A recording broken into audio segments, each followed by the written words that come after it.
अट्टल motorcycle चोरट्याच्या कडून 10 motorcycle पोलिसांनी ताब्यात घेतलाय। धुळे शहरातील पश्चिम देवपूर पोलीस ठाण्यामध्ये चोरीला गेलेल्या मोटरसायकली संदर्भात गुन्हा दाखल करण्यात आला होता।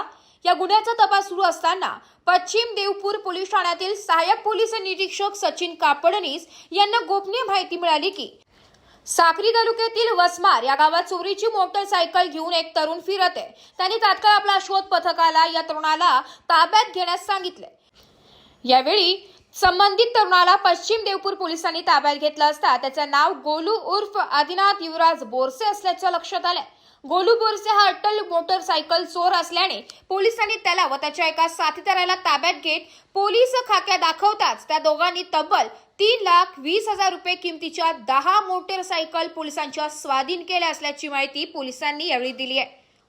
वृत्तसंकलन विभाग, एबी न्यूज, नाशिक।